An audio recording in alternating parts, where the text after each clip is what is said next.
아, 자, 휴먼 라이브러리 어떻게 해야 될지 모르겠는데, 어, 이 학회에 뭐 초대받아서 가는 것도 아니고요. 그냥 갔다 왔는데, 그, 좀 한번 얘기를 하는 게 좋겠다고 생각해서, 어, 해보겠습니다. 그런데 뭘 어떻게 해야 될지 모르지만, 어떻게 해도 상관없을 것 같은, 뭐, 그런,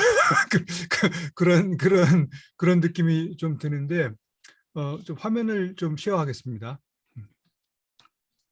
보이시죠? 네, 잘 보입니다. 슬라이드 쇼. 네, 좋습니다. 예. 어, 예. 이게 뭐한 2주 전에 저 학교에 갔었고요. 그 벨파스트라는 도시에 갔는데 벨파스트 여러분들이 어떻게 잘 아시는지는 모르겠습니다만은 여기가 노던 아일랜드예요. 노던 아일랜드. 그래서 이제 아일랜드 이제 영국 옆에 아일랜드 섬이 있잖아요. 근데 그 아일랜드는 이제 다른 나라죠. 다른 나라죠. 더블린이 수도고. 다른 나라인데 그 아일랜드 섬의 북쪽은 영국입니다. 그래서 그 아일랜드와 아일랜드 안에서 그 아일랜드 그 북아일랜드 안에서 그 아일랜드 섬이지만 또 영국이고 또 영국과 아일랜드가 갈린다는 의미는 구교와 신교의 갈등도 또 내포하고 있기 때문에 그 상당히 그 종교 갈등이 심했던 도시가 바로 벨파스트죠.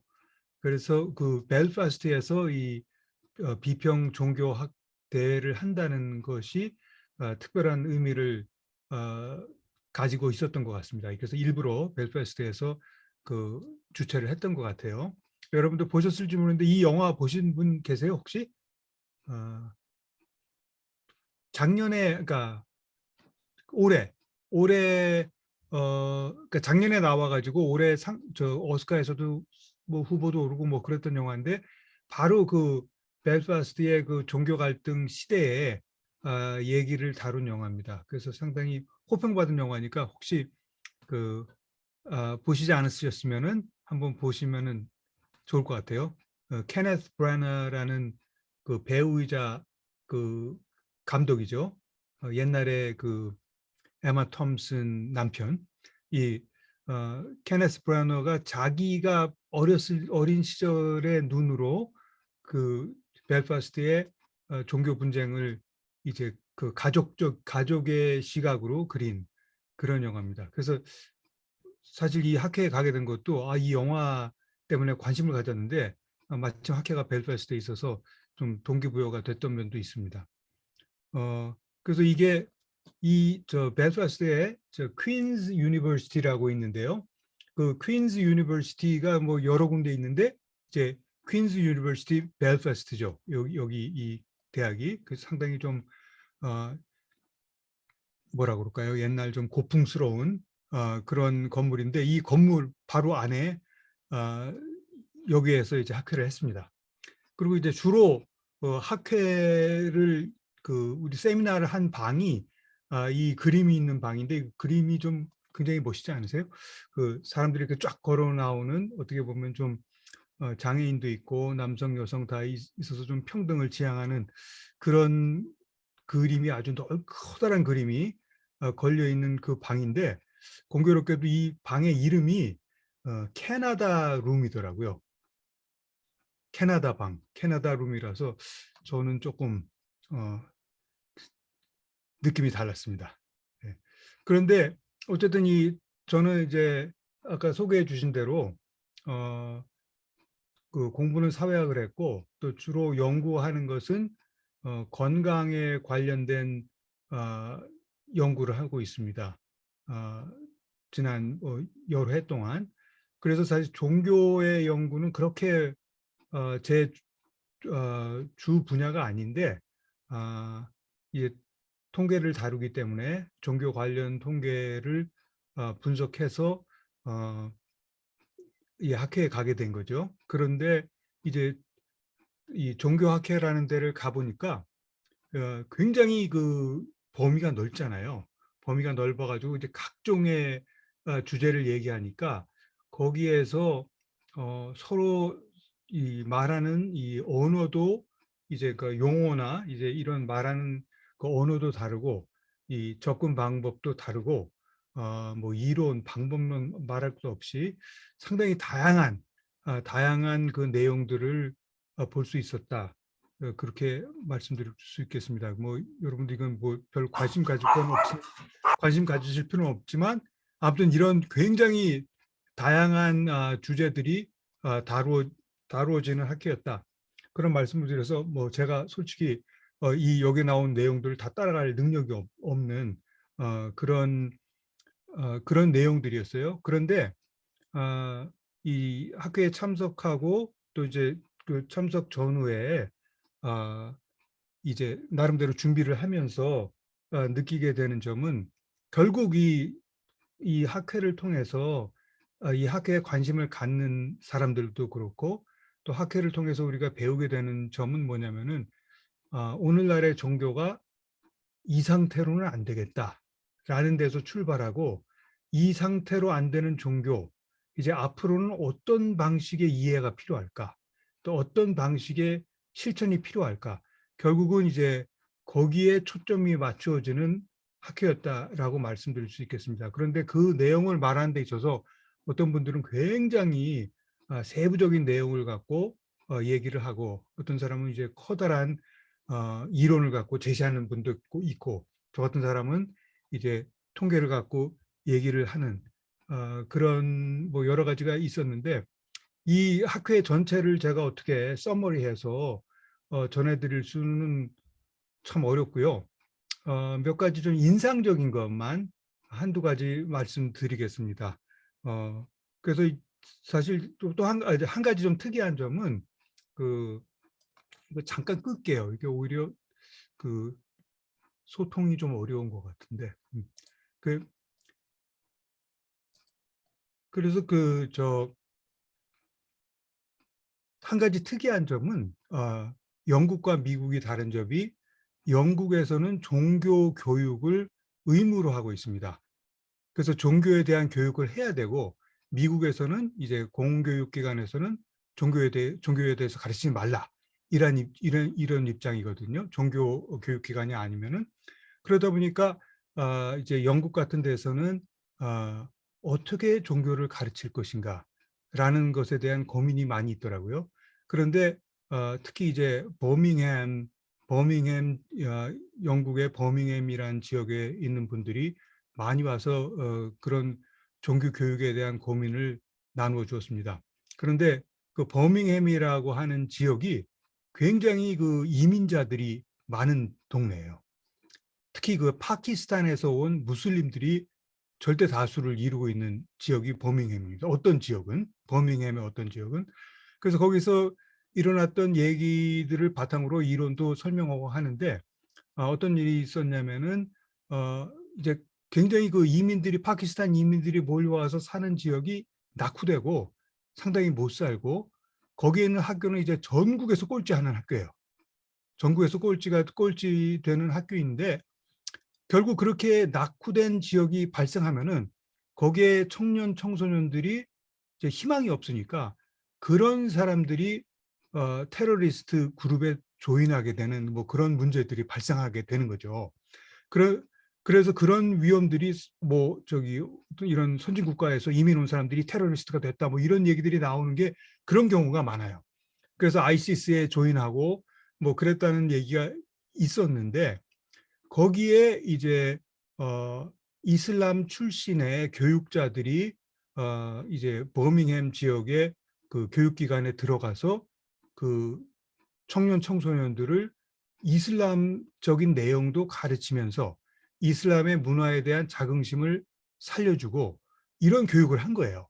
근데 그런 교육을 했더니 그 결과가 굉장히 거의 기적적으로 학교의 수준이 올라가고 학생들의 교육 성취가 올라간 거예요. 그래서 전국적인 주목을 받고 뭐 상도 받고 칭찬을 받았는데 그렇게 성공적인 길을 가는 중에 누군가 근데 이런 음모가 있는 거 아세요? 하면서 편지를 보낸 거예요.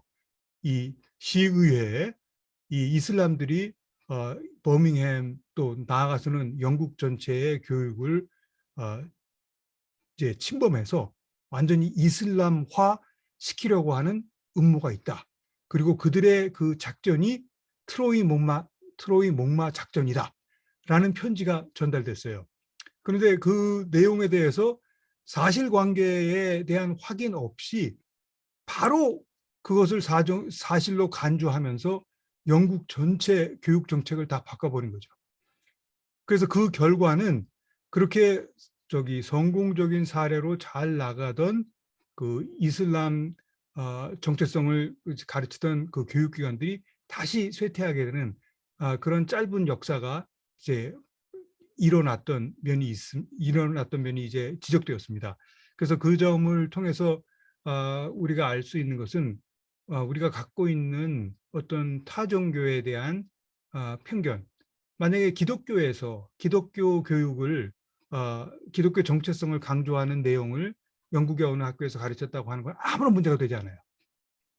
아무런 문제가 되지 않지만 이게 모범적인 이슬람 교육을 했음에도 이슬람 교육이기 때문에 마치 이런 그 테러리즘과 관련돼 있는 것처럼 몰려서 그 몰락을 당하게 되는 그런 역사가 바로 불과 몇 년 전에 영국에서 일어났다는 점.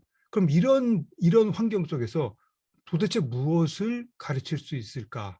어떤 내용을 제2세들에게 가르칠 수 있을까라는 그런 고민들이 많이 나오는 것을 들을 수 있었습니다.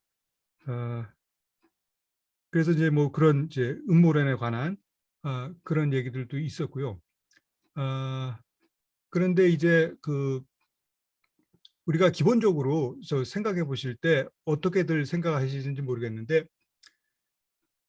무슬림들 근데 지금 제가 말씀드린 이런 그 트로이 목마의 음모론 같은 것을 한국에서는 뭐 거의 한국 기독교에서는 당연히 기본 전제로 깔고 있는 것 같아요.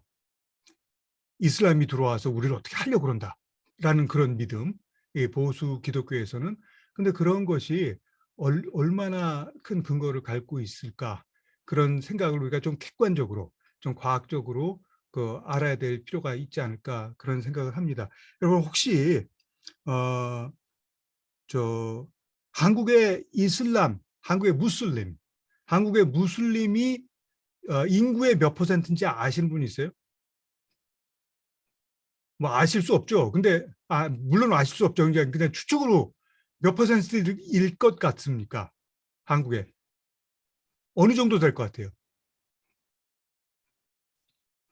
0.01%. 여기 2% 미만? 0.01. 네? 퍼센트로 못 셀 것 같은데. 네. 예. 근데 저기 0.3%라고 그래요.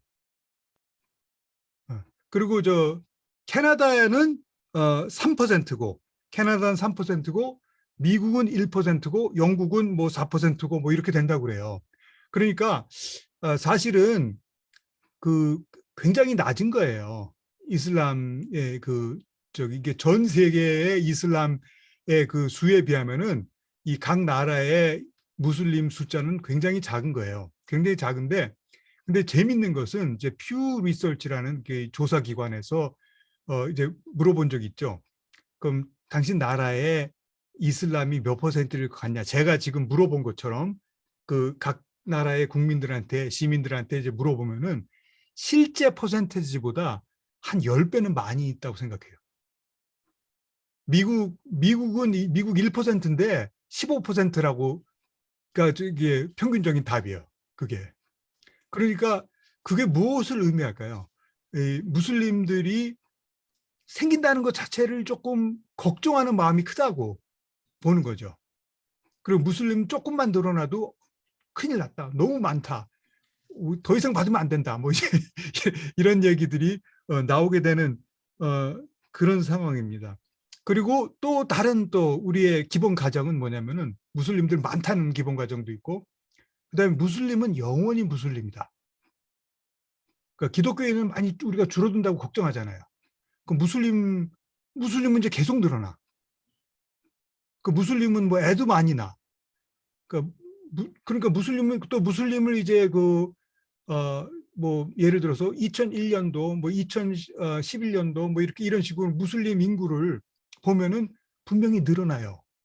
미국에서, 캐나다에서 무슬림 인구가 늘어나요. 왜? 왜 무슬림 인구가 늘어나? 이민을 오니까. 그 살기 힘든 곳에서 이민 오는 거잖아요, 보통. 그러니까 이제 우리도 어려울 때 많이 왔잖아요. 지금 요새 이민 안 와요, 한국에서. 그래서 이제 어려운 지역에서 많이 오기 때문에 무슬림 사람들이 이민을 많이 오는 것은 어떻게 보면은 너무나 당연한 일이에요.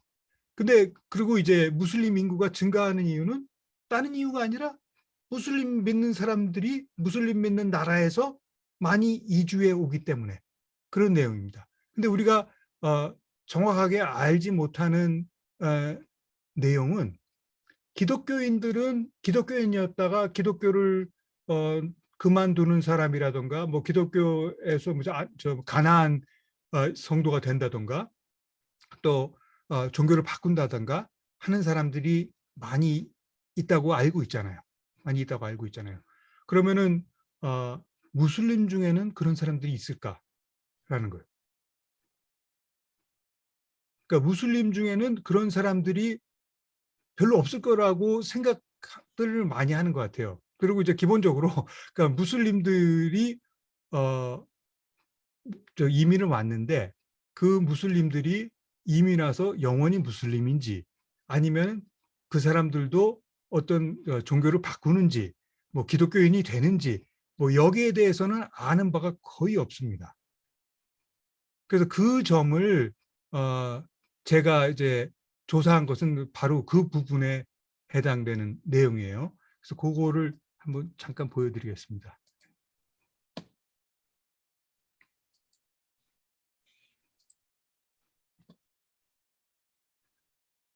그래서 이렇게 되는 건데요. 이게 통계가 나오면은 뭐 대충 들으시는 분들이 좀 열심히 들으려고 그러다 금세 그냥 포기해 버리시는 경향이 많은데 한번 좀 집중을 해서 제가 설명을 해드리니까 이번에 한번 집중을 해서 이해를 해보세요. 그 어려운 내용이 절대 아닙니다. 어려운 내용이 절대 아닌데 뭐 저 성경에 민수기도 나오지만 이 그 국민들에 대해서 가장 잘 그 정확한 정보, 중요한 정보가 이제 센서스잖아요. 민수기 뭐또 다윗도 센서스를 했다고 그러고 그러는데 그래서 이 각 나라에서 이제 인구 조사 센서스를 하는데 캐나다 같은 나라에서는 이제 10년마다 그 종교 각 사람의 종교가 무엇인지 이제 조사를 합니다. 그래서 2001년, 뭐 1991년, 2001년, 2011년, 2021년 이렇게 조사를 했어요.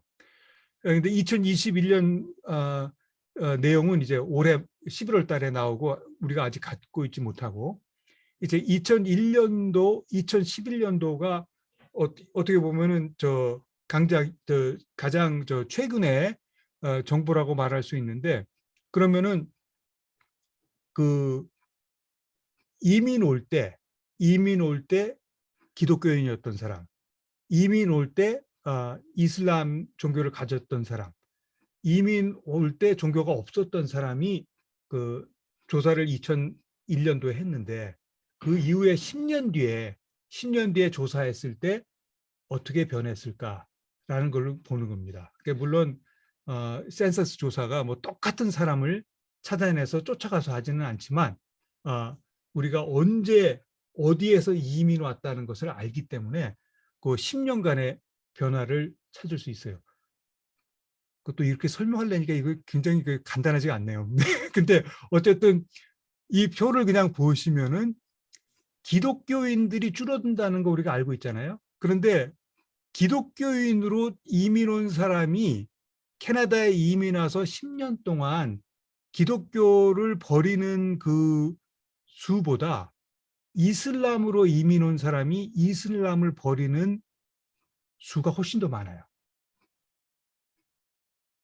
그리고 그 이슬람의 경우는 여기에 보이는 것처럼 이게 나이대인데 젊은 층에서 늙은 층까지 모두 이슬람을 떠나는 그 경우가 많습니다. 그래서 우리는 이슬람 사람들은 뭐 전혀 이런 종교의 변화가 없을 거고 완전히 진짜 철옹성 같은 그런 그 신앙을 지키고 이제 다른 종교들을 이제 포섭해가고 뭐 이런 생각을 했는데 이 객관적인 통계를 보면은 이슬람 사람들, 무슬림 교인들의 그 종교 이동이 굉장히 활발하다라는 점을 우리 알 수가 있는 거죠. 근데 뭐 기독교인들도 그렇습니다만은 그리고 이제 종교가 없는 경우에는 이제 물론 이 젊은 층에서 이제 종교가 늘어난 그 수치가 많이 나타나고요. 그다음에 어느 이 몇 세죠? 25세에서 34세에서 이민 온 사람들은 줄어드는 그런 경향도 있고 합니다. 그런데 어쨌든 가장 좀 약간 놀라운 결과는 무슬림의 그 이제 인구가 줄어든다라는 것이 되겠는데요. 그러면 이것에 대한 의미를 우리가 조금 뭐 생각해 볼 수도 있을 것 같아요.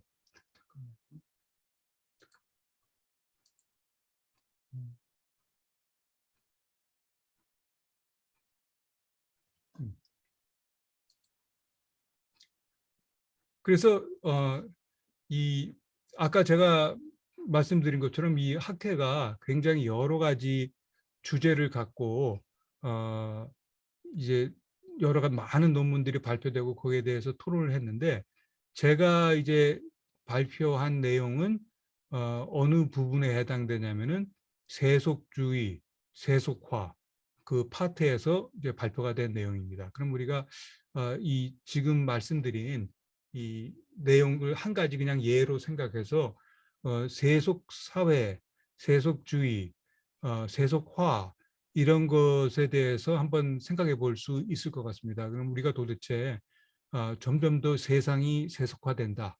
또 캐나다 같은 나라는 세속 사회다. 이렇게 뭐 호주도 마찬가지겠죠.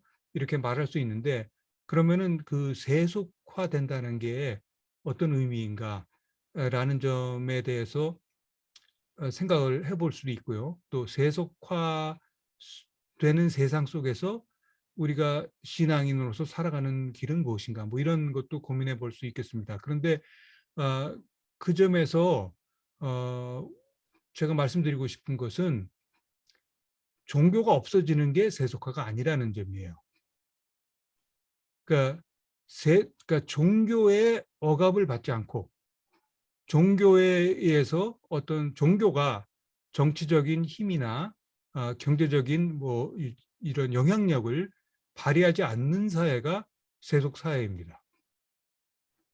그러니까 세속 사회에서는 그런 어떤 종교에 절대적인 힘이 없기 때문에 세속 사회에 대해서는 사람들이 종교를 갖지 않을 자유가 있고 종교를 바꿀 자유가 있고 자기가 원하는 종교를 선택할 자유가 있는 거죠.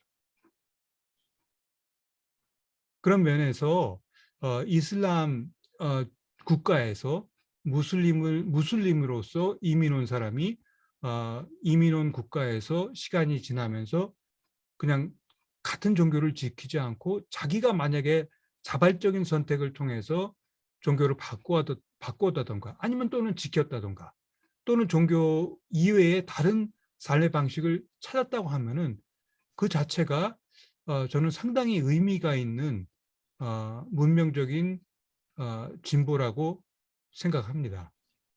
그래서 어떻게 보면은 중요한 것은 우리가 뭐 전도하고 우리가 그 정말 나누고 싶은 우리의 종교, 우리의 신앙을 쉐어하는 그것도 아름다운 일이지만 그것이 되기 위해서는 그 이전에 사람들이 정말로 자유롭게 종교를 선택하고 종교를 갖거나 갖지 않거나를 마음대로 이제 자유롭게 정할 수 있는 그러한 사회적인 그 보장이 더 중요하다고 생각합니다. 그래서 아까 말씀드린 그 뭐 이제 종교 교육을 어떻게 시킬 것이냐의 문제, 또 우리가 종교에 대해서 그 이민자들 종교에 대해서 어떤 걱정을 해야 되는지 아니면은 뭐 그냥 상관없는 것인지 이런 모든 문제가 이 종교의 그 세속화 사회 속에서 종교의 자유가 어떻게 보장되는 것과 관련이 있는 것이 아닌가라고 생각을 하고요. 또 세속화된 사회에서 우리가 자발적인 마음으로 기독교인으로서 산다, 크리스찬으로 살고자 한다고 하면은 그때야말로 예수의 예수가 우리에게 가르쳐준 그 삶의 길, 그 삶의 방식을 제대로 추구할 수 있는 기회가 열리는 것이 아닌가, 그런 생각도 해봅니다. 제가 시간을 너무 많이 썼는지 모르겠는데 한 가지만 더 말씀드리면은 제가 사실은 지난주에 스테파니 장 이제 자매님이 설교하신 우리 설교란 말 안 쓰죠. 그 담화. 담화하신 내용과도 연결되는 것인데 이 종교와 이 과학과의 문제에 대해서 많은 논의들이 있었습니다. 많은 논의들이 있었는데 그 논의를 들으면서 제가 배울 수 있었던 것은 이 종교와 과학을 우리가 많은 경우에 어쩔 수 없이 같이 갈 수 없는 두 가지의 뭐 삶의 양태라든가 삶에 대한 이해 방식이라든가 이런 식으로 생각하는데 사실 그렇게밖에 이해하지 못하는 것이 우리가 종교에 대한 어떤 지나친 집착 이런 것이 있어서인 것이 아닌가라는 그런 생각을 이제 하게 됐습니다. 그래서 그것을 설명하는 개념으로서 그런 얘기를 들었어요. 우리가 이런 종적인 신비를 생각할 것이냐, 아니면 횡적인 수평적인 신비를 생각할 것이냐라는 그런 고민들이 나누어지는 것을 제가 듣고 배웠습니다. 그래서 종적인 수직적이고 이 종적인 신비라고 하는 것은 우리가 하나님의 신비, 오늘 담화 말씀 중에서 우리 기적을 그대로 받아들인다고 그러면은 그런 어떻게 이미 정해진 하나님만이 우리에게 줄 수 있는 어떤 신비, 이것은 우리가 굉장히 외롭게 이미 정해진 정적인 형태의 그 신비를 그대로 받아들일 것이냐 말 것이냐, 그 문제인 것이죠. 그런데 이제 새로운 요즘의 종교학자들이 얘기하는 것은 그 종적인 신비를 넘어서 우리는 횡적인 수평적인 신비를 추구해보자라는 얘기들을 하고 있습니다. 사실 뭐 그렇게 새로운 얘기도 아닐 거예요. 그런 얘기를 하고 있는데 그 수평적인 신비라고 하는 것은 혼자 내가 이미 정해져 있는 것을 수용할 것인가 말 것인가의 문제가 아니라 함께 찾아가는 그런 신비입니다. 근데 그런 신비라고 하면은 종교와 과학이 함께 가는 길이 될 수가 있고 아인슈타인이 얘기했던 그 신비인 것이죠. 그래서 그런 길로 나가는 것이 21세기 세속화된 사회에서의 종교이고 과학이 아닐까, 그런 생각을 해봤습니다. 너무 정리가 안 된 말씀을 드려서 죄송하고요. 그냥 뭐 나누고 싶은 말씀 있으면 나눠 주시고 제가 뭐 추가적으로 드릴 수 있는 바 있으면 드리도록 하겠습니다.